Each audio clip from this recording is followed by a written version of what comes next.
Hello future coders, welcome back to Takla coder. और आज हम सॉल्व करने वाले हैं गीक्स फॉर गीक्स CPOTD, जो है हमारी इंसर्ट इन शॉर्टेड वे इन अ shorted double link list. Simply इस लिंक लिस्ट में हमें करना क्या है कि एक हमें लिंक लिस्ट दी हुई डबल लिंक लिस्ट, उसमें हमारे साथ में एक नोट दिया हुआ है 9 का, जैसे मान लेते हैं कि एक वैल्यू दी हुई है 9, उसको हमें वो शॉर्टेड लिंक लिस्ट के अंदर इंसर्ट करना है उसकी करेक्ट पोजीशन पर। So let's started and solve this particular problem. Okay, तो हम आ जाते हैं गूगल पर एंड सर्च कर लेते हैं GFG problem of the day. Okay, तो GFG problem of the day search करने के बाद जो पहली लिंक आ रही है उस पर करना है क्लिक। देन हमारा जो गीक्स फॉर गीक्स का प्रॉब्लम ऑफ द डे का पेज है वो ओपन हो जाएगा। फिर सॉल्व प्रॉब्लम पर क्लिक करना है। देन हमारी जो प्रॉब्लम ऑफ द डे है वो सामने आ जाएगी। सिमिलरली पहले हमें से प्रॉब्लम स्टेटमेंट पढ़ेंगे, देन एग्जाम्पल से समझेंगे कि एक्शन में हमें करना क्या है, जैसा कि हम हर प्रॉब्लम के साथ करते हैं। ठीक है, तो प्रॉब्लम स्टेटमेंट है given a sorted doubly linked list and an element x, you need to insert the element x into the correct position in the sorted doubly linked list. Okay, तो हमें एक x दिया हुआ है, हमें उसको insert करना है हमारी डबल लिंक लिस्ट के अंदर, उसकी एक्चुअल जो पोजीशन होने वाली है सॉर्टेड डबल लिंक लिस्ट के अंदर उस पर। यहाँ पे एक नोट दिया हुआ है, note the DLL is sorted in ascending order, मतलब असेंडिंग ऑर्डर में हमारी जो डबल लिंक लिस्ट है वो जमी हुई है। ठीक है, पहला एग्जाम्पल देख लेते हैं। 3, 5, 8, 10, 12 एंड हमें दिया हुआ 9। तो हमें पता है कि 8 और 10 के बीच में ही 9 आने वाला है, तो हम वहाँ पे उसको फिक्स कर देंगे, जैसा कि हमारे आउटपुट में भी दिख रहा है 3, 5, 8, 9, 10, 12। ओके, सो नेक्स्ट हमारा है एग्जांपल 1, 4, 10, 11 एंड हमको दिया है 15। तो हमको पता है 15 सबसे ग्रेटर है, मतलब सबसे लास्ट में इंसर्ट कर देंगे, जैसा कि हमारे आउटपुट में दिख रहा है 1, 4, 10, 11 और 15 लास्ट में आ गया हमारा। ठीक है, कंसेप्ट में देख लेते हैं कि जो नोट्स की वैल्यू होने वाली है, नंबर ऑफ नोट्स कितने हो सकते हैं, 10⁻³ हो सकते हैं। नंबर ऑफ नोट की जो नोट का जो एक पर्टिकुलर डेटा हो सकता है उसकी होगी 10⁴। ठीक है, इतना समझ लिया। इसके बाद में राइट साइड पर कोड एडिटर पर आ जाते हैं। उसके बाद आपको दिख रहा होगा कि यहाँ पे एक क्लास बनी हुई है, सॉल्यूशन नाम की क्लास, जो हर क्वेश्चन में हमारे बनी होती है मेजरली। उसके बाद हमारे पास यहाँ पे एक नोड बना हुआ है, मतलब नोट टाइप का एक फंक्शन जो नोट टाइप की वैल्यू रिटर्न कर रहा होगा, उसका नाम है सॉर्टेड इंसर्ट।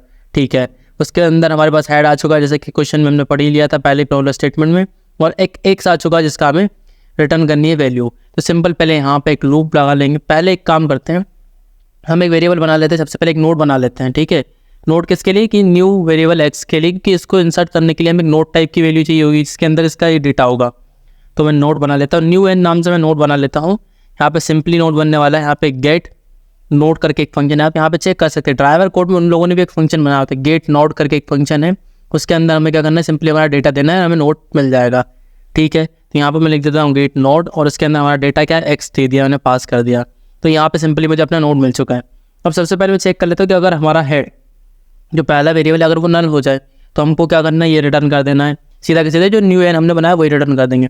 और सेकंड कंडीशन क्या है कि हमारा हेड का नेक्स्ट, ठीक है, मान लेते हैं ये वाली कंडीशन फॉल्स होगी और हमारा हेड का नेक्स्ट नल हो जाता है। ठीक है, इसको भी नोट लगा देते हैं कि उसका नेक्स्ट अगर नल हो जाता है, सॉरी उसका नेक्स्ट नल नहीं चेक करना है, हमें चेक करना है उसका जो नेक्स्ट का, सॉरी जो हमारा हेड का डेटा है, ठीक है, वो ग्रेटर देन इक्वल हो जाता है। क्या हो जाता है, ग्रेटर देन इक्वल, मतलब जो हमारा एक्चुअल एक्स है उससे बड़ा ही हो जाता है, यहीं पे पहला नोड ही बड़ा हो जाता है ना एक्स से। तो हमें क्या करना है, सिंपली यहाँ पे हमें करना है पहले न्यू एन के नेक्स्ट में क्या करना है, हमें हेड को डाल देना है। ठीक है, इसके नेक्स्ट में मैंने हेड को इंसर्ट कर दिया, मतलब लिंक कर दिया इस हेड को इसके नेक्स्ट में, और यहाँ सिंपली मैंने न्यू एन को रिटर्न कर दिया। ये हमारा पहला हो गया बेस केस, जो मतलब एक कंडीशन ऐसी है जो आ सकती थी, अकर हो सकती थी। अब मैं क्या करता हूँ, एक और नोड बना लेता हूँ, नोड स्टार टेम्प। ठीक है, मैंने ये नोड स्टार टेम्प बना लिया। अब सिंपली मुझे करना क्या है, जो नोड स्टार टेम्प मैंने बनाया है इसमें मैं हेड को ले लूँगा। एक बात हमेशा याद रखना कि लिंक लिस्ट में आप जब भी ट्रावर्सर कर रहे हो, ठीक है, जब भी ट्रावर्स कर रहे हो तो कभी भी हेड से ट्रावर्स मत करना, क्योंकि हेड हमारा वो नोड है जिसको पूरी लिंक लिस्ट का पता है, कि उसको सेकंड नोड का पता है, सेकंड नोड कहाँ पर, थर्ड कहाँ पर है, फोर्थ कहाँ पर है, वो सिर्फ हेड से पता चल सकता है। हेड ही सेकंड के पास लेके जाएगा, सेकंड थर्ड के पास लेके जाएगा, आप डायरेक्टली बीच में से कहीं भी एक्सेस नहीं कर सकते। तो आपको हेड का एड्रेस नहीं खोना है, तो कभी भी आपको ट्रावर्स करना है तो टेम्प्रेरी नोड बनाकर ही ट्रावर्स करें। ठीक है, यहाँ पे नोड बन गया था हमारा। अब इसको ट्रावर्स कर लेते हैं हम। कब तक ट्रावर्स करना है, जब तक हमारा टेम्प नल नहीं हो जाता। तो आप या तो temp equal to null check कर लें, not equal to null check कर लें, या फिर ओनली टेम्प भी लिख देंगे तो काम कर जाएगा। ठीक है, क्योंकि नल वैल्यू आने के बाद ही लूप ब्रेक होगा। अब सबसे पहला काम मुझे क्या करना है कि वाली कंडीशन लगा के मैं चेक कर लेता हूँ कि अगर मेरा हेड का जो नेक्स्ट है, सॉरी टेम्प का जो नेक्स्ट है वो नल नहीं है। ठीक है, अब यहाँ पर टेम्प का नेक्स्ट अगर हमारा नल नहीं है, वो नोट कंडीशन लगा दी हमने, नोट लगा दिया आगे, मतलब नल नहीं होगा तब चेक करेगा। ठीक है, मेरा नेक्स्ट नल नहीं है, और जो टेम्प है उसके जो नेक्स्ट का डेटा है, ठीक है, नेक्स्ट का डेटा, ये और के साथ में थोड़ा सा डिस्टेंस लगा देते हैं इसको यहाँ पर।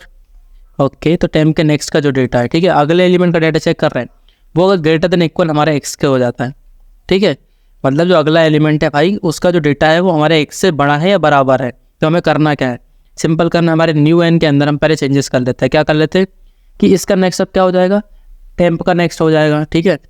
टेम्प का नेक्स्ट क्यों कर रहे हैं हम, क्योंकि हमें यही बीच में फिक्स करना है। तो अब इस वाले एलिमेंट जो नया एलिमेंट है उसका नेक्स्ट कौन हो जाएगा, जो टेम्प का नेक्स्ट है एक्चुअली में, ठीक है। और इसका प्रीवियस क्या हो जाएगा, ठीक है, डबली लिंकेज से मतलब नेक्स्ट और प्रीवियस दोनों को संभाल के चलना पड़ेगा। अब इसका प्रीवियस क्या हो जाएगा, इसका सिंपल सा प्रीवियस हमारा होने वाला है टेम्प, ठीक है। पीछे का एलिमेंट कौन है, टेम्प, और आगे का एलिमेंट कौन है, टेम्प का नेक्स्ट। ये दो चीज़ें फिक्स हो गई। अब हमें फिक्स क्या करना है, अब सिंपल है कि जो टेम्प का नेक्स्ट है, ठीक है, टेम्प का नेक्स्ट को फिक्स कर लेता हूँ मैं, टेम्प के नेक्स्ट के प्रीवियस को फिक्स करूँगा। अब वो क्या हो जाएगा, हमारा न्यू एलिमेंट हो जाएगा, ठीक है। और उसके बाद में हमारा जो टेम्प है उसका नेक्स्ट कौन हो जाएगा, फिर से न्यू एलिमेंट हो जाएगा, टेम्प का नेक्स्ट इक्वल न्यू एलिमेंट, ठीक है, न्यू एन जो मैंने उसका नाम रखा है। अब यहाँ से सिंपली मैं हेड को रिटर्न कर दूंगा। ये हो गई एक कंडीशन, पहली कंडीशन जो लूप के अंदर चेक होगी। अब दूसरी कंडीशन मान लेते हैं। दूसरी कंडीशन क्या मान लेते हैं कि हमारा जो यहाँ पे मैं चेक कर लेता हूँ कि जो टेम्प का हेड है, ठीक है, सॉरी टेम्प का नेक्स्ट है। ओके, मैंने हेड लिख दिया, मैं यहाँ पे लिख देता हूँ टेम्प का नेक्स्ट। जो टेम्प का नेक्स्ट है मान लेते हैं वो नल हो गया, ठीक है। ऊपर वाली कंडीशन फॉल हो जाएगी अगर वो नल हो गया तो, क्योंकि वहाँ पे ट्रू आ जाएगा। अब यहाँ पे मैं करना, ओके, ऊपर वाली कंडीशन है जो मैंने नोट लगाया उस नोट को यहाँ पे लगाना है नीचे, मतलब वहाँ पे वो नोट नल होगा तभी वो काम करेगा। और यहाँ पे नल होगा तो यहाँ पे आ जाएंगे।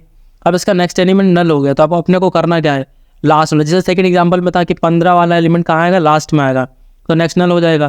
तो सिंपल मुझे करना क्या है, टेम्प के नेक्स्ट में मैं क्या कर दूंगा, न्यू एन को कर दूंगा, नया एलिमेंट डाल दी टेम्प के नेक्स्ट में, ठीक है।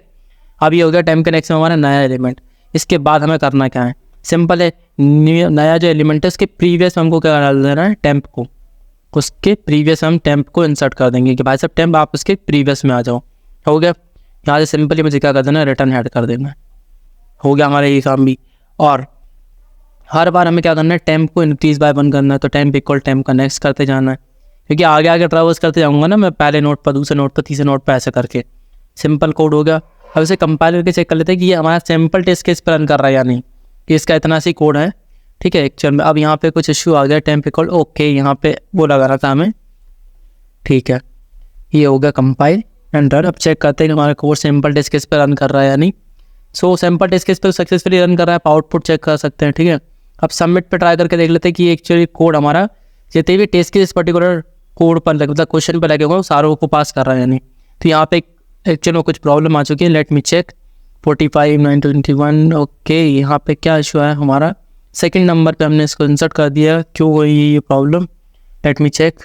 ओके, तो यहाँ पे 1 मिनट में ये ट्राई करता हूँ, क्योंकि मुझे ये लगता है कि फर्स्ट वाला जो इफ़ है हमारा लूप के अंदर, अगर वो फॉल्स होता है तो ही हम नीचे वाले को चेक करेंगे, ठीक है, एल्स इफ में उस कंडीशन को देखें। अब मैं इस पर्टिकुलर कोड को ट्राई करता हूँ।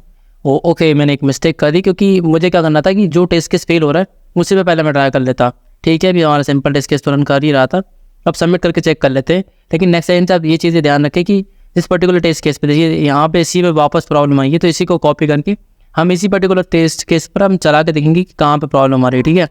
कंट्रोल A किया, कंट्रोल B किया, और यहाँ पे बोल रहा है कि अच्छा ठीक है, जो हमारा एक्स की वैल्यू है हमें नीचे देना है, ठीक है। कंट्रोल C किया, इसको हटाया, देन अब यहाँ पे देखते हैं चेक कर क्या होता है। ओके, तो हम यहाँ पे इस पर चेक करेंगे पहले हमारा दिक्कत जो भी आ रहा है। तो यहाँ पे आप ओके, तो हमारा जो पहला इफ कंडीशन है इसमें अगर टेम्प का जो नेक्स्ट है हमारा वो अगर नल नहीं होता है एंड उसका जो नेक्स्ट वाला डेटा है, यहाँ पे एंड वाली कंडीशन आएगी एक्चुअली, ठीक है। अब मैं इसे कंपाइल रन करके चेक कर लेता हूँ कि ये पहले जिस टेस्ट केस पे प्रॉब्लम आ रही थी उस पर रन कर रहा है या नहीं। सो उस पर सक्सेसफुली रन करके अब मैं सबमिट करके चेक कर लेता हूँ कि सारे जितने भी टेस्ट केसेस पे लगे हुए हैं सब पे परफेक्टली वर्क कर रहा है या नहीं, सारे टेस्ट केसेस को ये सक्सेसफुली पास कर पा रहा है नहीं। तो आप देख सकते हैं कि सारे टेस्ट केसेस को इसने सक्सेसफुली रन कर लिया है। 1115 टोटल टेस्ट केस हमारे इसमें लगे हैं, ठीक है। तो thank you so much for this particular video. We will meet in the next video and solve the next POTD of Geeks for Geeks। Thank you so much.